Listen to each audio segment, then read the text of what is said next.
I'd like to say welcome, ladies and gentlemen, to the Tony Hollis Live Talk Show Testify. That's right, I'm coming to you late. I know many of you may be asleep or getting ready to go to sleep. Of course, you can watch this in the morning, but we're going to talk about a lot of things that's going on here in Blytheville, Arkansas, in regards to trouble at the polls. Okay, we're going to talk about that tonight and maybe hit on a few other things a minute before, and we're going to call it a night. So y'all sit tight with me, okay? And I'll be back in a little bit. We're going to get you some coffee where you can stay up with me, all right? Peace and love, and I will be back in a little bit.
All right, let me try to get this thing back to where we need to be.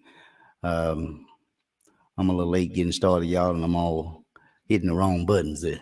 But anyway, I'm gonna not hold you all long, but I do wanna come to you. Let me get rid of some of this stuff here on my screen here. Just give me 1 minute. I got too much stuff here, okay? So let me get rid of some of this stuff. Okay, I want to get rid of that, and I keep that later. I guess I get rid of that too. I'm trying to get rid of some stuff here. Get rid of that. So now I think I'm good. But anyway, I received certain messages. What was that, yesterday or what have you, uh, about what was going on at Blytheville polls.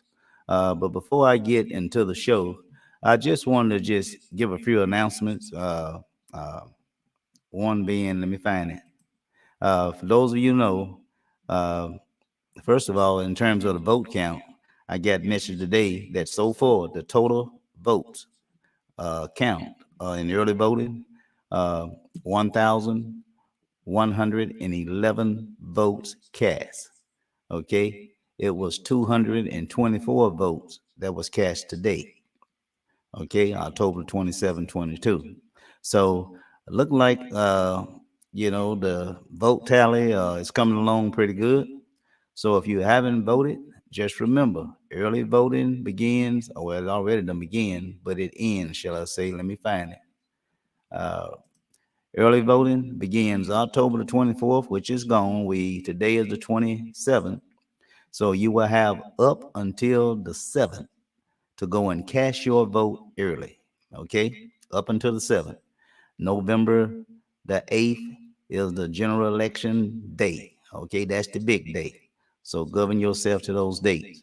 Again, we want to just want to just tell you a little bit about this here, and we're going to start talking about the election stuff. Amendment 4, I'm going to be talking about this here probably for the next week. Okay, all through the early voting, I'm going to be talking about Amendment 4, showing you a little bit every night. Okay, Amendment 4. Uh, this is, I think the source this come from is referred to by the People by Responsible Growth of Arkansas. Okay, those are the sponsors. Okay, this marijuana, this dope or whatever, is going to be used for non-medical use now, recreation purposes. Okay, this is $1 billion industry. Okay, $1 billion industry. I think this will do more for us putting money in company pockets as opposed to them being concerned for medical and non-medical use. So let's get that straight. First of all, for those patients who are receiving it for medical use, um, they can get up to as much as 2.5 ounces to a qualifying medical patient or designated caregiver in a 14-day period. Okay, they get up to 2.5 ounces of this dope, this marijuana. Okay, now for those of you who are not there for medical reasons, uh, I think I'd say, where is it? Let me find it. You can also smoke a little bit for those non-users there. I had that somewhere. Now, what did I do with it? I think it's as much as I think it's 1 ounce or something like that that you can possess. Um, I always like to show you. Oh, where is it's right there in the same thing there. Oh, there you go, right there. People who possess 1 ounce, that's non-medical. You can possess 1 ounce of this marijuana, this weed, this dope. You can get as much as 1 ounce of that for non-medical, 2.5 ounces to a qualifying medical patient or a designated caregiver in a 14-day period. And of course, uh, and another thing, what's wrong with this law? There is no background check uh, on people who own less than 5% of this business. Okay, uh, you own less than 5% of this weed business, they won't even perform a background check on you. Okay, so you qualify. All right, and you've been hearing a lot about uh, what is a dispensary. That's nothing but a facility where medical cannabis, marijuana, is sold at a retail price. If this law passed, it would kick off on March the 8th, 2023. That's the date that the sale of this weed, this dope, this marijuana, cannabis, or whatever you want to call it, that's when it'll take place. Okay? Gonna be a lot of dope heads walking around smoking marijuana come March. All right? Medical and non-medical. So if this vote passed, March the 8th is the designated date that they will start selling. Could be a dispensary, one set up near you. All right? So just want you to govern yourself to that. Uh, and also, was there anything else that I need to say about that? Uh, I don't think it is. Let me see. I just want to make sure that I'm going to be talking about this here all week. All right. And the only other thing I want to say, I don't know if many of you saw this here. How many of you are aware if you got any relatives in the department, that's Arkansas Department of Correction? Arkansas Department of Correction. I read and I believe I saw on Facebook as well that the Department of Correction admit misinterpretation of Arkansas law. This uh, led to re-incarceration of inmates who was doing time. So in other words, they didn't even consider them eligible for parole. They made them serve their entire sentence without parole. Of course, they admitted that they made a mistake in misinterpreting the law, but once you spend that time, the time is gone. And so we really do need to check on our loved ones who's locked up, incarcerated. They could be there longer than they should be. Okay, so that's pretty sad. That's the news that I also wanted to to share with you all. I don't think I have anything else. I'm looking at my board here to make sure that I didn't leave out anything. So when you see me looking off, that's what I'm doing. I'm looking toward my board. But please, um, this medical marijuana. I'm going to be talking about it a little bit more this week. Y'all going to see me again. What's the day? Thursday. You probably see me. Uh, well, I don't know. You may see me Sunday, either Friday or Sunday. You won't see me Saturday. Okay. But anyway, let's get into the show. Now, there were a lot of complaints uh, indicating that there are certain campaigns. I'm just going to use that word, certain campaigns to where candidates campaign, to where there are some things that's going on at the polling place that they think that may be a problem. I've heard uh, concerns such as people being able to vote without any type of uh, credentials. I've been hearing that people were allowed to vote from Osceola, Arkansas. That's another one I heard. What's another one? Uh, Another one I heard that there are people assisting those people in nursing homes, bringing their information back. Uh, the thing with that is, there is a belief by some of these complainants that the people who are assisting these folks in the nursing home, they are somewhat guiding them as to who to vote for, and they bring that information back to the polling place. And so that's another concern. Or what's another concern? Um, God, I heard so much, but let's address this. Oh yeah, kinship. There was another one, kinship. There was concern about relatives having some type of position and duties within uh, the polling place. That it be poll watcher, or what else was another one? Um, a clerk, um, anything to do with participation for as carrying out duties in the election process. Okay, but the first thing I want to show you, we want to go ahead and put this to rest right now. You all know that I don't like doing this here. When you bring me information about something, y'all know I'm a fact find your stuff. Okay, I'm gonna fact find your stuff. That's why I said earlier today when they asked it or someone asked it, uh, who was it that was cheating? Okay, um, I didn't want to mention any names because I didn't have any factual information. I still don't have no factual information in terms of cheating. All right. But here's the deal what I want to talk about.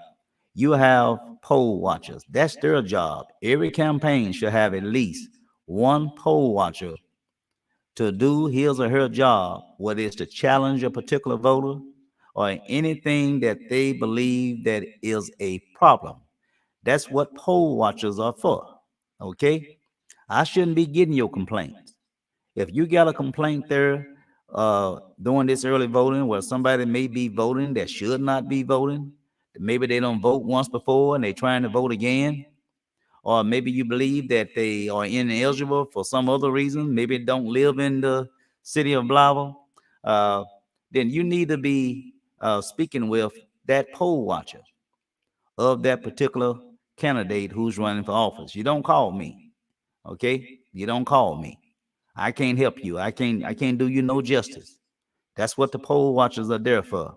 And we're going to talk about their duties in terms of their duties, as well as uh, I've been hearing about the candidates. I don't know who, but they've been hanging around inside the polling area. We're going to talk about the do's and don'ts when it comes to candidates being inside the polling area. All right. And after that, we're going to close it out. All right. So let's go ahead and let's put this baby to rest right now. I'm hoping you all can see that.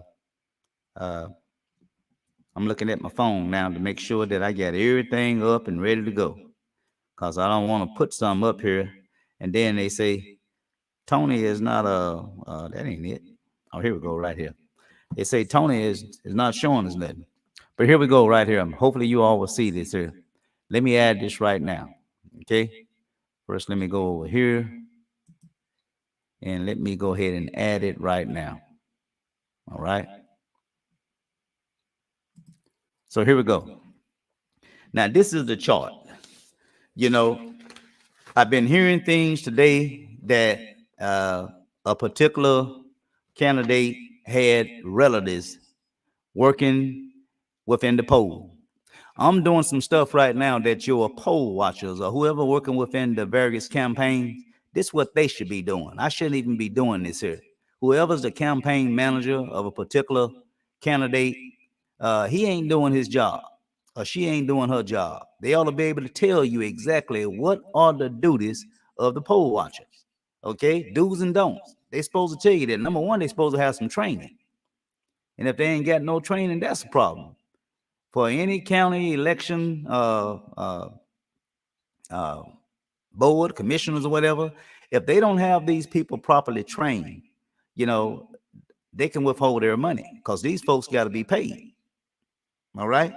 So campaign candidates, if you don't already, make sure your poll watcher do his or her job. All right. Now let's talk about this chart right here. Everybody talking about they cousins, they third cousin, they first cousin. I'm gonna show you this here right now. Let's go to this board. Now, let me see if I can take this up. Let me tell you what this say. This is the degree of the consanguinity, whatever you pronounce that word. No, we're just talking about the degree of blood, okay? The degree of blood in terms of kinship, that they be your sibling, that they be your cousin, your uncle, your niece, your nephew. You know, this is where we start getting into the degree of kinship. I just forget that long word there, start with a C. We're gonna say degree of blood, kinship. That's what we're talking about. All right. Now, I want to take this down a little bit. You see, don't pay no attention to the white. Just pay attention to the shaded area. All right, the shaded area down at the bottom. That is a state statute. If you can read there at the bottom there, I don't know if you can see that Arkansas code to your bottom left. That's the Arkansas state statute which govern this table of kinship, bloodline, if you will. That's what govern this. Let me read this statute to you first, and you can read along with me. Let me blow it up for you. Can I blow it up a little bit more where you can see it? Let's see. Okay, let's see if you can read that. Okay, it say the Arkansas Code, section 74109D states, no person may serve as an election official if married to or related within the second degree of consanguinity. I can't pronounce that word. I just say bloodline. To any candidate running for office in the current election if objection to his or her services is made to the county board within 10 calendar days after posting the list of officials, which means there is supposed to be a posting of all these poll watchers, okay? There is a posting. If you don't have no problem, or if you have a problem, let's talk about that. If you got a problem with any of these people who serving as any kind of position as it relates to this election for his officials. All of these names is going to be posted. I'm pretty sure your campaign candidate who's running, he or she know exactly what I'm talking about. They ought to be able to look at that list and look at all the list of officials, and if they have any problem with any one of those officials in a 10 calendar day period after posting, that's when you make your complaint. Okay? You don't wait till day 11 come up or day 20 come up and now you want to complain. Hey, she cousins or he cousins. It's too late. Read the rules, understand the rules, and make sure the rules are being carried out. Okay? So let's go up here now. Let me knock this down one, or we can read this bloodline here. All right. Like I say, just only pay attention to the shaded area. The green, you see the candidate. All this stuff you see highlighted in yellow, those are all the individuals that are disqualified to serve. That's where you start talking about the first up to the second degree of bloodline. They cannot serve. All right. I'm making this real easy for y'all. Let me blow it up a little bit more for you. I'm making it real easy for y'all. All right. Let's start over here with the green. All right. Candidate. You see, first degree, your children, they can't serve. Okay. Second degree, your grandchildren, they can't serve. Let's cross over. Your parents, they can't serve. Your brothers and your sisters, they can't serve. And last, your grandparents, they can't serve. Now, that's all the shaded area of the folks that cannot serve. All right. Now, let's look at all the white area. Let's start over here again where the candidates over here. You see where it say great grandchildren in the third degree, not second degree. See that little number down there on your left, third degree? They can serve. Same thing. You start getting over here from the parent tree here. Nephew, nieces, they can serve. That's the third degree. Fourth degree, grand, nephew, and nieces, they can serve. Fifth degree, great grand, nieces and nephew, they can serve. And you go over here where it say grandparents, your last section there, second degree, we already done talked about that. They can't serve. You know, but you drop down, uncles and aunts, third degree, they can serve. Fourth degree, your first cousins, many of y'all got some of them. I got some of them. First cousins, they can serve. Okay? Your first cousin, once removed, whatever that is. Sixth degree, your first cousin, twice removed. First cousin, twice or three times removed. And so anything that's not in the shaded area, that's all you need to focus on. In terms of disqualification. Again, children, grandchildren, parents, brother, sisters, grandparents.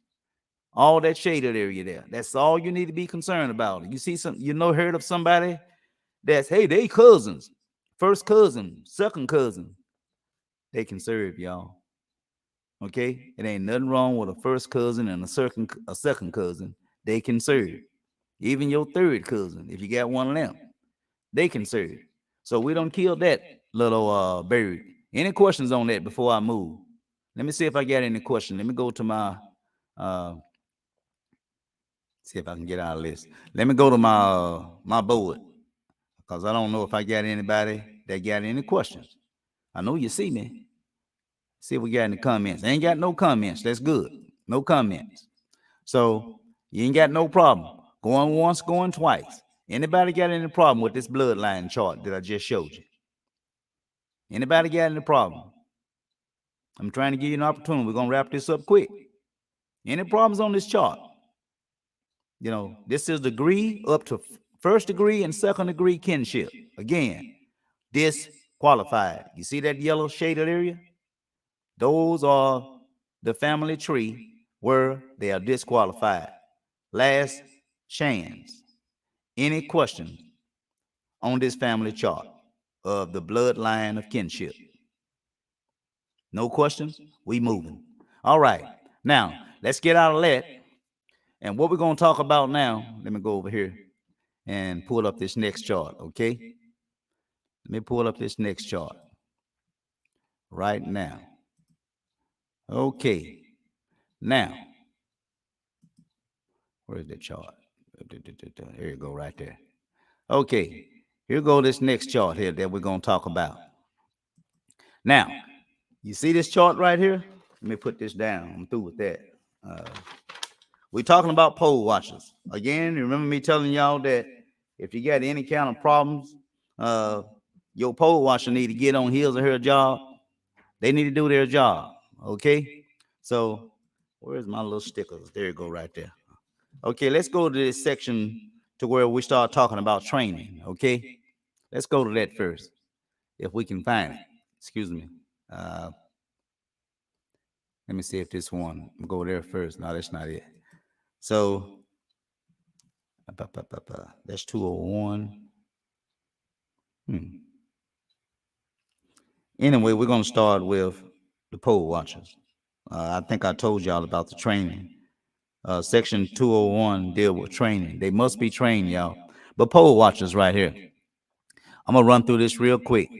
Poll watchers representing a candidate, group, or political party must file a poll watcher authorization form with the county clerk of the county, in which the polling site, absentee ballot processing site, or counting site is located, and presented a file marked copy of the ballot form of the election official immediately upon entering the polling site, absentee ballot processing site, in or counting rights. Okay, a poll watcher, they can list multiple sites that they're going to be at. All right, whatever sites that they list, it got to be in writing. Okay, uh, it must be in writing. A candidate may not be present in person at the polls on election day as a poll watcher. Excuse me, candidate may not be present in person at the polls on election day as a poll watcher. A candidate may be present. There was a little talk about how the candidate cannot come into the polling place. Remember, we're not on election day, okay? Where we at right now, we're into early voting. All right, that's where we at. And a candidate uh, may not be present in person at the polls on election day. That's just election day now. A candidate may be present in person as a poll watcher during the counting and tabulation of ballots and the processing of absentee ballots. Okay, we're gonna run through this real quick. Uh, a candidate may be present in early voting. Remember we talked about that. There was some talks about the candidate being present in early voting. Now, they can be present during early voting, but they can't just hang around. Okay, they can be present, but they can't just hang around. That may be a sign of intimidation, to a particular voter who might not want to vote for that person. So a candidate may be present in person at early voting locations only for the purpose of what? Observing whether or not votes are fairly and accurately cast, but a candidate may not challenge voters as a poll watcher during early voting. If there's any candidate that has shown up at the polling place and they want to challenge a particular voter, that is a violation. That's why they have a poll watcher to do that. Okay? The candidate may not challenge voters as a poll watcher. Candidate is not a poll watcher. They can't challenge it. So if you see internet going on, that's a violation. They can't do this during early voting, and may speak only to a designated poll worker. Okay? A candidate who is present in person at the early voting location for the purpose of observing may not speak to a voter or disrupt the orderly conduct of the election. A candidate who is a public official and who is present in person at an early voting location for the purpose of observing shall not wear on his or her person any uniform, badge, or other apparel or equipment that identifies the candidate as a public official. They can't come in there with uh, office of the mayor strapped all across uh, their clothing area. Can't carry a purse or a suitcase, excuse me, or anything that would identify them as a public official. And they running as a candidate, that's a no-no. That's a violation. You hear me? All right. A candidate who is in person, excuse me, a candidate who was present in person at the early voting. We're talking about early voting, okay?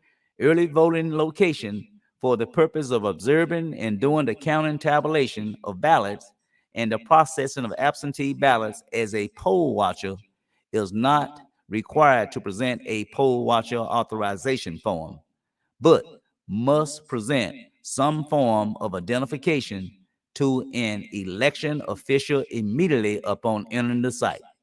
Okay, y'all see these candidates walking around, entering the polling place, and just hanging out? That's a no-no. You can't do that in early voting. This ain't election day. This early voting. Okay, only one authorized poll watcher per candidate. Okay, again, only one authorized poll watcher per candidate, group, or party at any one time may be officially recognized as a poll watcher at each location within a polling site where voters identify themselves to election officials, and at each location within the absentee ballot processing site where absentee ballots are processed. Only one authorized poll watcher per candidate of party at any one time may be officially recognized as a poll watcher at the counting of ballots at the polling site, central counting location, or absentee ballots counting location. Okay, that was number 7 we just did. I just brought it. This is where I'm at right here, y'all. All right. Let's see if we got anything else y'all need to know. Poll watchers' right responsibility must be posted within plain view of the polling site. These poll watchers, although they should know what are their duties and their responsibilities, but if not, poll watchers, their duties and responsibilities should be posted in plain view, not hiding behind a chair or not hiding behind a desk. That information must be in plain view, plain sight, where you can see it. You ain't got to hunt it down, look for it. It should be right in front of your face, visible where you can see it. Okay? Now, let's see where that was number 8. We ain't going to get through all this. I'm just telling you some of the stuff that I think you need to know. Authorized poll watcher at the polling site may stand close to each other in place. And we're going to talk about the challenging of votes because, see, that's what I really want to talk about. You poll watchers or any particular person that is considered or identified working in the election, you also have a right to challenge anything that you see that is not right. All right? Let's see what we can find. When election clerk appointed to the county. Okay, this number 3 here. We want to read this here right quick. Right here. Let me see if I can highlight that. This is what I'm reading right here. Okay, right there. It says, when election clerk, y'all want me uncolor letter, can you see it? When election clerk appointed by county election commissioners to process, count, and canvass absentee ballots, read the name and voting precinct of an absentee voter, any qualified poll watcher, you hear me? Any qualified poll watcher may challenge the vote in the same manner provided by law for personal voting challenges, and the election clerk must consider the absentee ballot as a provision ballot. I think that's where we start getting into. I've been hearing complaints about there are those people who go into the nursing home and they somewhat I don't know how that process works. I think they go to the nursing home and I imagine that they're getting them to, I don't know, fill out some type of documentation. I don't know if it's a ballot or what. I never worked in that regards, but I'm thinking that for those people who are not mobile, all right, which means they not getting around. They're at the nursing home. When I say mobile, not mobile. Uh, you have some uh, people that's work within a particular campaign. They go to the nursing home and they, uh, I don't know if I use the word assist or what, with these particular people. They really should be listening to these folks, letting these people in the nursing home, telling them how they want to cast their vote and what particular candidate that they want to vote for. But rumors now, I got no evidence of this here, but the rumors are there are people that are going to the nursing home working for any particular campaign candidate, and they are somewhat persuading people within the nursing home to vote for their preferred candidate. Now, that's what I'm hearing. Do I got any factual information on that? No. So again, to the candidate, if you believe this is going on, then your poll watcher, poll worker, or whomever, you need to report this. You need to report this. As I say, you don't call me or you don't call no one else. They have a process for that. Okay? They have a process for that. The poll watcher shall be allowed to inspect. Okay, another thing that the poll watcher can do. This is where I'm at right here. All right? That's another thing that the poll watcher can do. So a poll watcher should be allowed to inspect a voter statement during the canvassing and counting of absentee ballots. The canvassing process should be conducted so that a poll watcher is able to generally view the paperwork as it is being processed.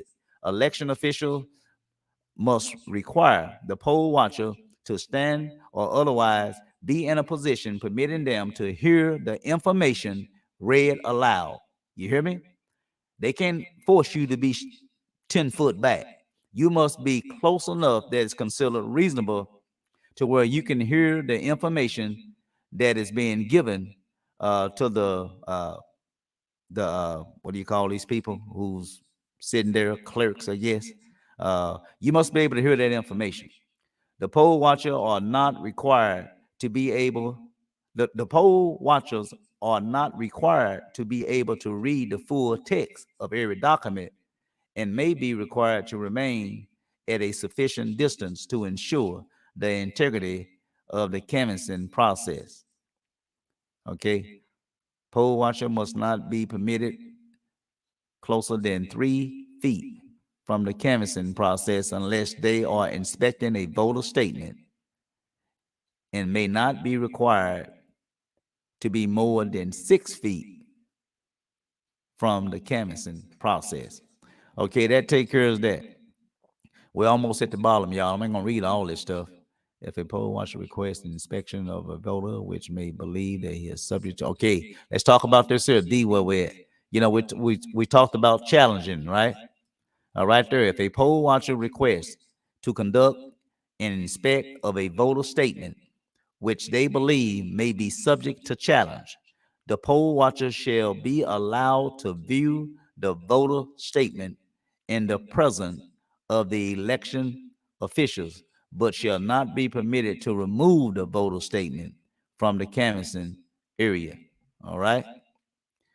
Okay, we're almost at the bottom. A poll watcher may not individually review. That ain't what I want to read. The Code Books Election Commission unanimous vote for there. And you all can get this information that I'm reading you all. Let me see. I got something over here. Where I put that stuff at? I can't find it right now. But you all can go to uh, the state board of election commissions. That's in Arkansas, and you can pull up a lot of this stuff that I'm reading to you. All right, you can pull up a lot of this stuff. All right, now, court order. Okay, I want to say is, let me get my section. We want to go down to 9. We just read that 904. We just read all that. It was something else. We talked about challenging ballots. Campaign poll watchers are not permitted. Okay, we're almost at the bottom. Court order extension, voter provision ballots. We heard a lot of talk about the voting provision of ballots.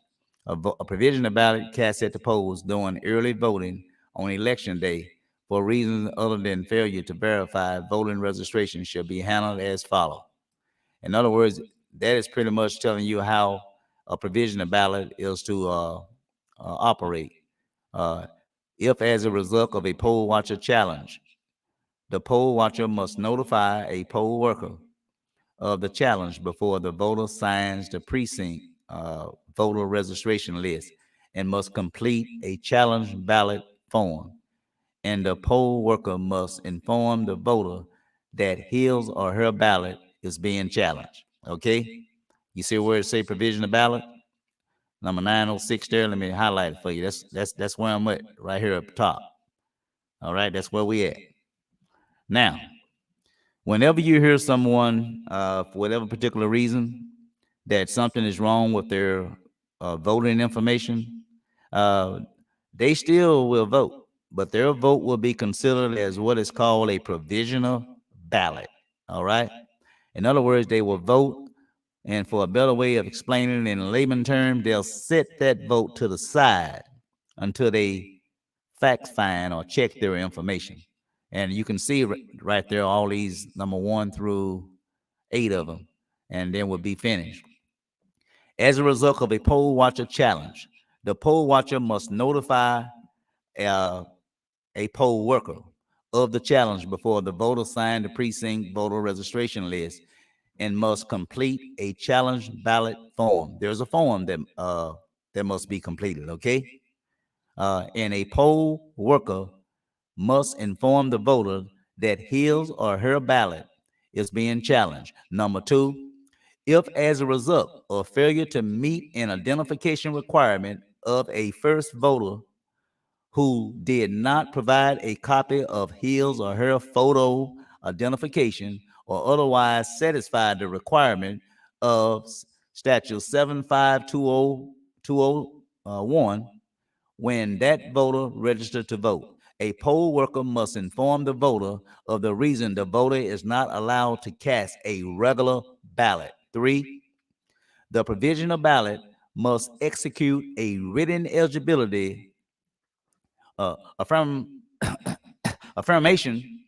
I can't even pronounce the word, on a penalty or perjury, and in the presence of the poll worker, stating that he or she is both a registered voter in the precinct in which he or she desired to vote and eligible to vote in the election. Number 4, if the provisional ballot is cast on a pre-printed paper ballot, the poll worker shall initial the back of the ballot, remove the ballot stud from the provisional ballot, and place the stud in the stud box provided. 5, the provisional voter,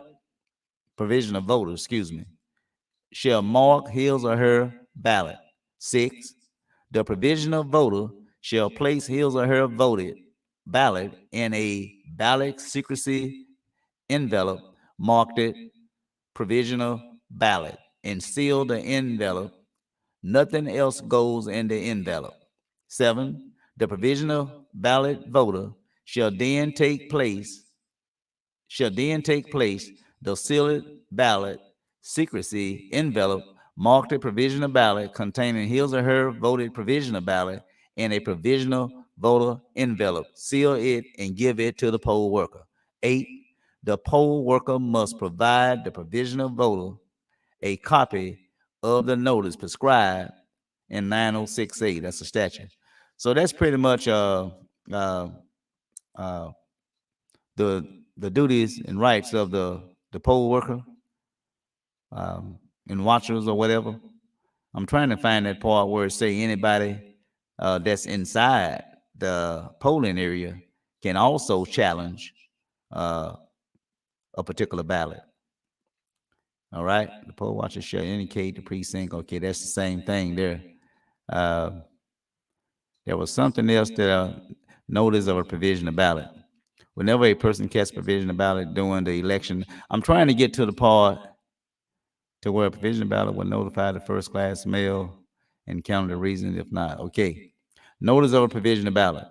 Whenever a person casts a provisional ballot at the polls during early voting or on election day, the poll worker must provide the voter a copy of a notice that includes the following information: that the provisional ballot will be notified by first-class mail whether his or her vote was counted and the reason if not counted. Two, the address, telephone number, regular office number of the county clerk. Three, an explanation of the provisional voting process. Four, an explanation of how a voter who cast a provisional ballot because the voter failed to verify his or her voter registration can return to the clerk or the county board to verify their voter registration before Monday at noon following the election. Okay, the date, time, address of the hearing for the voter if the provisional ballot is rejected. The system that the Secretary of State has established a provisional ballot to be notified when their ballot was counted required written notice mailed first class to provisional voter by the County Board of Election Commissioners. Sample notices may be obtained from the Secretary of State. This notice shall include the following. Okay, I don't think I'm gonna read that. It's just still talking about provisional ballots, what goes on there. And I want to say this here while I'm scanning. There was also talk that uh, a candidate had brought someone from, I want to say, Osceola to vote in Blytheville. All right? I'm going to come back to that. I'm going to come back to this chart, y'all. I just want to just talk to you for a minute. Now, that's what they had stated. All right? They said that a candidate brought some folks into the polling area, and one of those persons that they brought in to vote was from Osceola. I went down and had a conversation with the county clerk today. I also was on the phone speaking with the legal department there at the State Board of Commissioners. The way it was explained to me from the county clerk is that a person can vote.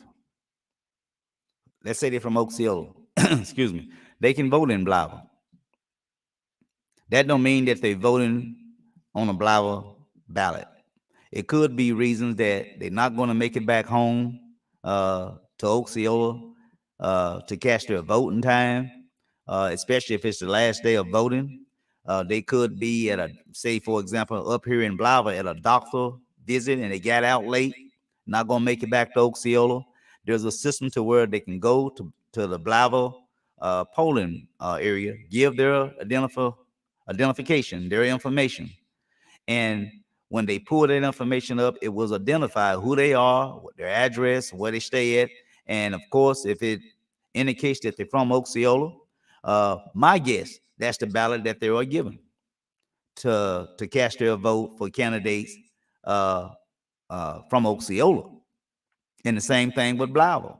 Blytheville can go down to Osceola and vote. It don't mean that they're voting for Osceola candidates. It just means that for some apparent reason, they can't get back to Blytheville in proper time, so they vote down there in Osceola. So when you see someone from Osceola that is voting at the polling place here in Blytheville, ain't nothing wrong with that. That was a concern that was addressed to me today as well. Ain't nothing wrong with that. You all, please visit these websites in terms of the Arkansas election commissioner, the rules and everything. It's easy to navigate through. You can pull up just about any subject that you want to pull up. All right. And I'll show you that in a minute before I close. All right. So that was another thing that, was actually talked about. All right. So let's go back up here again. Procedures for review of unidentified provisional ballots, a hearing. Okay, now let's talk about a hearing. We're almost at the bottom. A hearing. Now, provisional voters who cast a general provisional ballot shall be allowed to appear before the county board to contest the county board initial decision to disqualify their ballot and to present evidence that they were registered to vote and voted the correct ballot for the precinct of their residency. Provisional voters who cast a verified provisional ballot must satisfy the requirement of Amendment 51 and this rule in order to have their ballot counted. So if for any reason, what that's saying is that you show up and they want to tell you to vote a provisional ballot because your information is not correct, you can have a hearing, okay? You can challenge that. You can have a hearing. And at that hearing, you will have the opportunity to present evidence that show that your vote should count, and you should not be forced to vote a provisional ballot. Okay, so that's the hearing. And I will say that and I don't say count provisional ballot. That's just telling you how they count them. But for any person who give false information, and just like I say, the clerk, I asked that question today. I said, well, how do you know these folks giving you the right information? I said, how do you know that? The answer was given to me is that they don't. What they saying is that when you sign that particular information that is presented for you in terms of your voting information, if you lie, they will forward that information over to the prosecuting attorney, and you will be prosecuted for voter fraud. Following each election, the County Board of Election Commissioners may review the precinct voter registration list for voters not providing identification at the polls. When you don't provide identification at the polls, and forward the information to the prosecuting attorney for an investigation of possible voter fraud. If upon examination of any provisional ballot, the county board suspect that a violation of election laws have occurred, the county board may refer the matter to the prosecuting attorney for that county. That's all I'm gonna read to you all. And so there is a process. When you get folks that want to cheat for whatever reason, that county clerk will turn that information in to the prosecutor. You can file a complaint. I'll come back and talk to you more about that later. You can file a complaint even with the county clerk. At that point, the county clerk will turn that information over to the prosecutor. And at that point, I guess the prosecutor will investigate the information. If he deemed fit or she see that there is some problems with the information that has been presented in terms of this person may have committed voter fraud, then you will be prosecuted. So again, folks, it ain't worth you going to jail. All right? You over there at the nursing home doing something you ain't got to do, you better stay from over there. Because if you're over there trying to persuade, I'm just going to use that word, persuade these folks that's in a nursing home to vote for your preferred candidate, and there's some information that can support that, you will find yourself standing up in front of the prosecuting attorney. You hear me? You will find yourself standing up in front of the prosecuting attorney. Voter intimidation is another thing. Some of us, we get real crazy nowadays.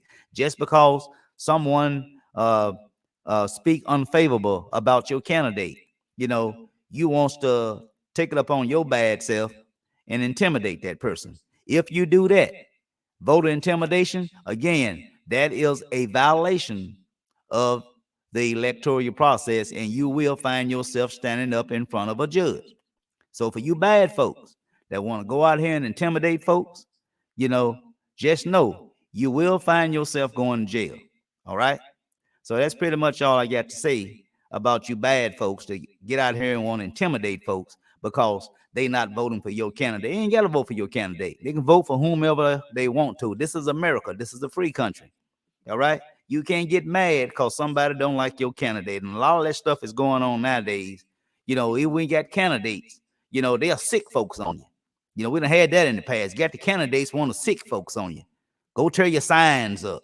If necessary, you got somebody out there working for your campaign, holding up a sign, whatever. In past times, they don't send folks over there to to harass a particular person who holding a sign up for their particular candidate.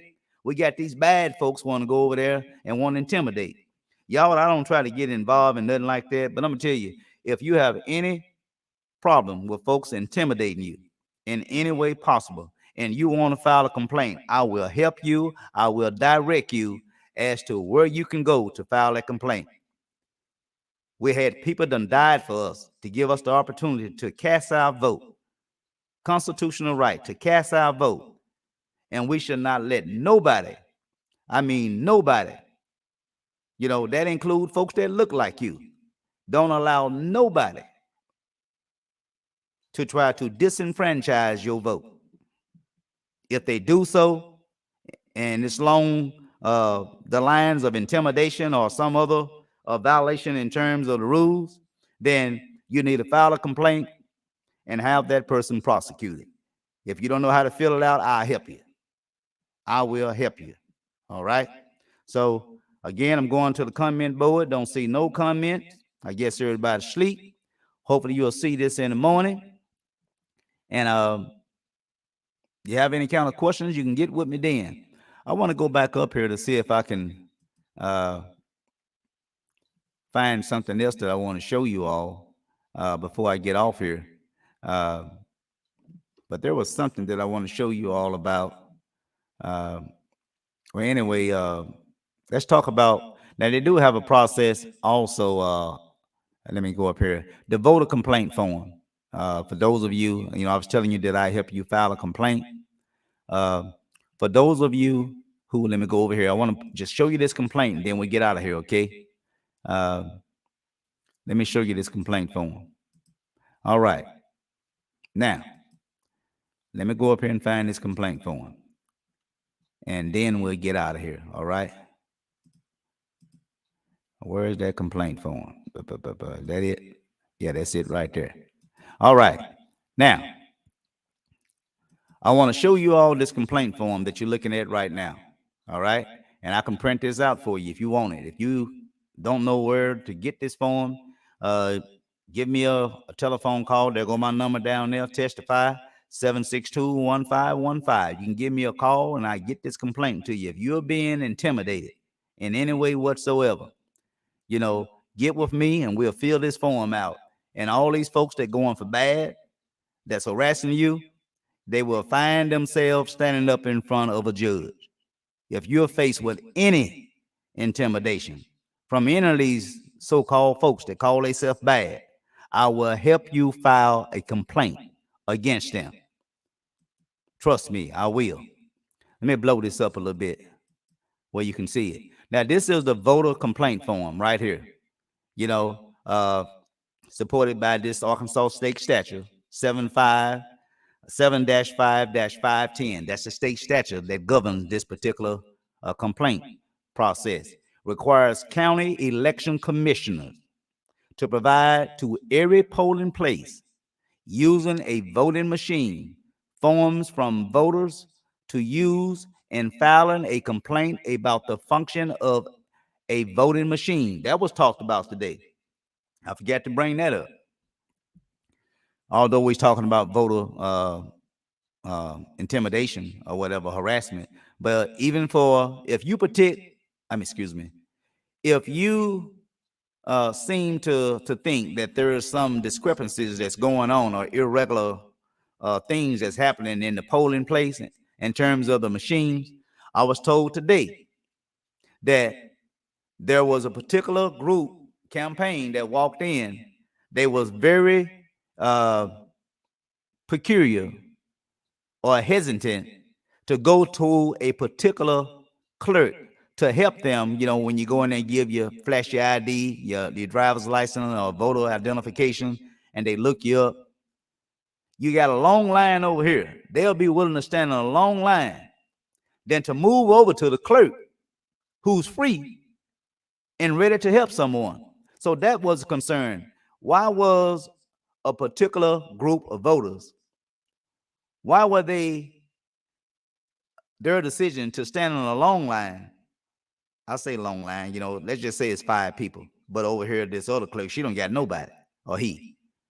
But they won't move over. They want to stay right in that line because they want this particular clerk to help them. Then that was one thing. Then the other thing was there was one voting machine, and that's what this complaint is talking about right here. There is one voting machine. For a better way of explaining it, let's just say it's one on the south, one in the middle, and one on the north end. They have a particular preference, if you will, to where they chose which voting machine that they wanted to go to. And every particular person that was in that particular long line that wouldn't cross over to the clerk that was free, rumors are, excuse me, that not only did they wanted that particular clerk to serve them, but they also wanted that particular machine to vote at. So again, this is the complaint form, okay? To use in filing a complaint about the functioning of a voting machine. Poll workers must forward complaint forms to their county election commissioner for investigation. A copy of the complaint must also be forwarded to the election division of the Arkansas Secretary of State. Name of the complainant, address of the complainant, telephone number of the complainant, and you give exactly what occurred where it say complaint. You fill that in, you put your signature. If you don't put your signature, they'll tear it up and throw it in the garbage. Voting machine identification, you must get the information off that particular machine. If you believe that there's something going on with a particular machine, they're at the polling place. You have a right to get that number of that machine. And hopefully someone who has the ability to service those machines or what have you, they will conduct some investigation. The county, the poll name, precinct, date, and time. And that's the form. This is the form you go and get, okay? You got any kind of problems with anything that's going on with those voting machines, this is the form that you get, all right? If you need me to print it out for you, I'll print it out for you, okay? So that is pretty much all I wanted to say today on the voting process. I will be coming back to you all through this week and next week speaking on voting. If you have anything that you want to share with me, okay?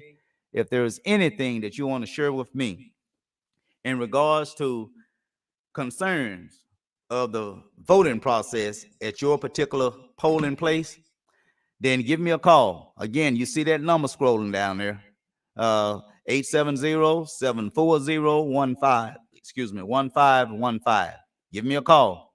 That's all I have. I have no comments. And so we're going to go ahead and close this out. All right. Peace and love. God bless.